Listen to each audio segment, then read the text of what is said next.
Think your carry-on is safe in 2025? Think again. New TSA rules and airline crackdowns could land your bag in cargo or the dreaded no-return bin, even if it fits overhead. Let's start with the basics. Airlines set the size rules, but TSA sets the inside rules. You'd think there's one clear standard for what counts as a carry-on, but nope, not even close. In the US, every airline has its own definition. Some are generous, allowing 22 by 14 by 9 inches wheels and handles included, while others, especially budget carriers, treat anything bigger than a shoebox like it's a security threat. Sometimes you're allowed just one personal item, like a laptop bag or a tiny tote, and if your backpack looks even a little bulky, that's a $75 fee. And just when you think you've measured perfectly, the sizer bin at the gate is often slightly smaller than the one on the website.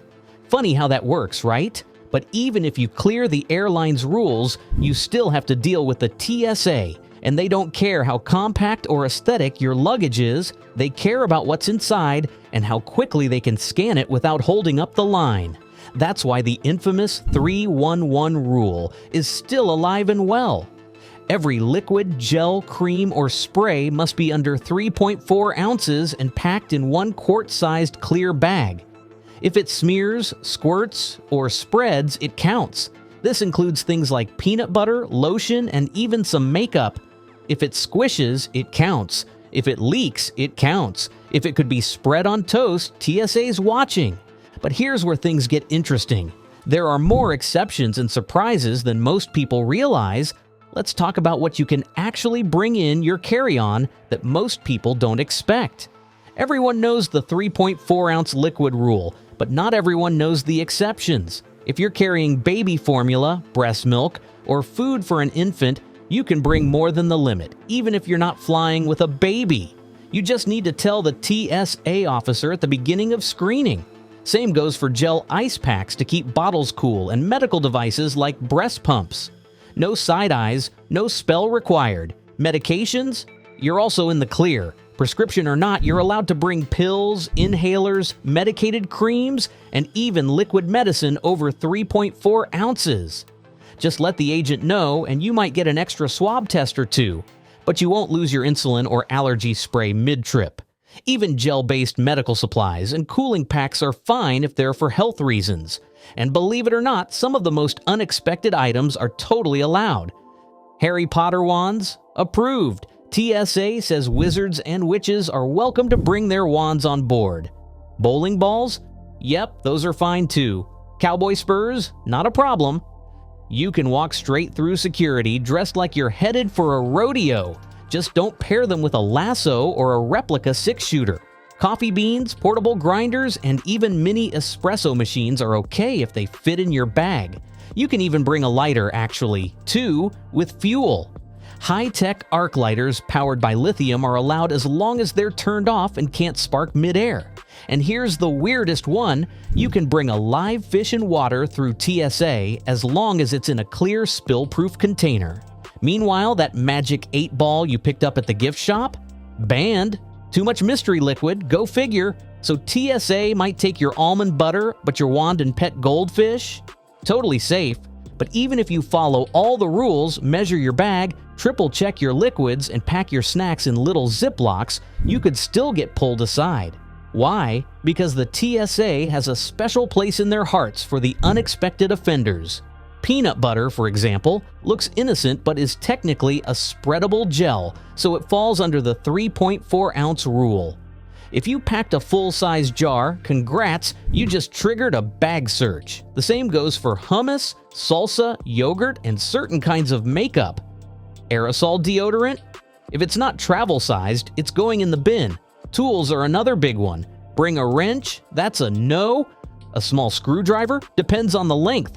A pocket knife you forgot was in your bag? That'll buy you 30 minutes of awkward explaining and possibly a fine if the TSA agent's having a rough day. And don't even think about bringing a novelty lighter shaped like a gun. Every year, someone tries it, and every year it ends with delays, paperwork, and a very awkward conversation with airport police. TSA doesn't care if you've flown with it before. What made it through last time might not make it through this time. Rules shift, agents differ, and sometimes it just depends on the mood of the moment. If you don't want to be that person holding up the line while your backpack gets fully disassembled, maybe leave the peanut butter at home. Has the TSA ever stopped you for something ridiculous? Let me know in the comments. Now let's talk about what you cannot bring in your carry-on, no matter what. Some items get you a bag search, others get you a warning, but there's a special category, the stuff that gets you pulled aside, flagged, and possibly questioned by someone with a badge. These are the absolute no-goes, and yet people still try. Weapons are the most obvious. Real guns, replica guns, BB guns, airsoft guns, stun guns, batons, and tactical-looking tools are all banned. If it looks like something Batman would carry, it's probably not welcome at your gate. Even ammunition is banned in your carry-on, and it doesn't matter if you don't have the gun with you. A single bullet in the bottom of your backpack can earn you a 45-minute security delay and a whole lot of paperwork. TSA agents are trained to spot them fast. Other red flag items include razor blades, loose box cutter blades, or any kind of removable knife edge. Disposable razors are fine, but if the blade pops out, that's a no. Even some safety razors won't make it through. If it detaches, it belongs in checked baggage. Large aerosol cans, full-size hairspray, deodorant sprays, or anything pressurized are all banned. If it's a liquid, check it. If you're not checking a bag, buy it when you land. Some bans are just weirdly specific. Magic 8 balls? Banned for too much unidentified liquid. Toy swords, even foam ones, are a no if they look like a weapon from 6 feet away. Realistic toy guns, even in neon colors, are also out. Pocket knives, no matter how small or classic, are banned every time. And for hikers and campers, bear spray is 100% banned from your carry-on and often from checked luggage too. It's literally a weaponized aerosol. If your plan was to fly from Denver to Anchorage with it in your backpack, Plan B better involve ground shipping. The golden rule: if it could poke, explode, confuse, or cause a TSA agent to stop and say, "Wait, what is that?" it probably doesn't belong in your carry-on. If in doubt, don't pack it, or at least ask the TSA first before you're the one holding up the line while an officer inspects your foam sword and frozen yogurt in front of 60 grumpy passengers. Flying domestically in the US and flying internationally are two very different experiences, especially when it comes to carry-on rules. US airlines rarely enforce weight limits for cabin bags, but international carriers often do. Some allow as little as 15 pounds and will weigh your bag at the gate. Security screening also changes. TSA's 311 rule applies when departing the US, but other countries may have stricter interpretations or require clearer separation of liquids and electronics. Food is another issue. A granola bar might be fine in Dallas but banned in Sydney. Countries like Australia and New Zealand have tough biosecurity laws. One traveler got fined $250 for an undeclared apple. When flying internationally, always check both your airline's rules and the customs page for your destination. Now, let's talk about how to actually get through the TSA quickly and painlessly. The secret is to know exactly what to remove from your bag and how to do it fast. Before you get to the front of the line, take out your quart-sized liquids bag, your laptop, and any large electronics. If you have medications or baby food that exceed the 3.4-ounce limit, pull them out and tell the agent. Don't wait for someone to ask or for the scanner to flag your bag. The more proactive you are, the faster you'll get through. And don't forget to empty your pockets, take off your belt, and remove anything metal before you hit the scanner. The less you have to juggle at the checkpoint, the smoother your experience will be. If you're a frequent flyer, consider signing up for TSA PreCheck or Global Entry. These programs let you keep your shoes and jacket on, leave your laptop in your bag, and breeze through a dedicated security line. It's a game changer, especially during busy travel seasons. But what happens if you break a TSA rule? The consequences depend on what you did. If you accidentally pack something minor, like a full-size shampoo bottle, you'll probably just lose the item.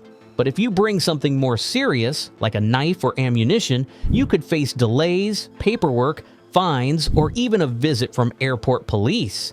TSA agents have some discretion, but they take security seriously, and ignorance is not a defense. In 2023 alone, TSA found over 6,700 firearms in carry-on bags. That's not a typo, real guns showing up at airport security like it's a backyard barbecue. Don't be that person. If you're ever unsure, check the TSA website or use their "What can I bring?" tool before you pack. It's better to ask in advance than to lose your stuff or miss your flight. To really master the carry-on game in 2025, you need to think like both a traveler and a minimalist. The less you bring, the fewer headaches you'll have. Choose travel-sized everything. Invest in a good clear toiletry bag and pack your electronics so they're easy to remove and replace. If you're bringing gifts, skip the wrapping paper. TSA will just unwrap it anyway. If you're traveling with kids, pack snacks that are dry and sealed and bring extra Ziplocs for anything you open. Remember, TSA agents see thousands of bags a day. The easier you make their job, the faster you'll get through.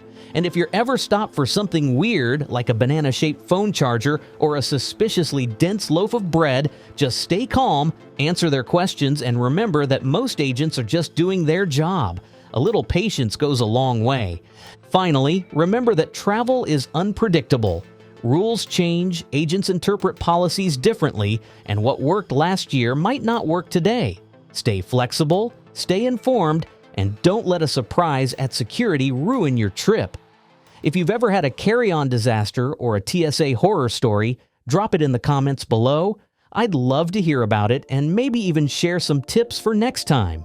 Don't forget to like, subscribe, and hit the bell for more travel tips, airport hacks, and updates on the ever-changing world of air travel. Safe travels, and may your next flight be smooth, stress-free, and carry-on approved.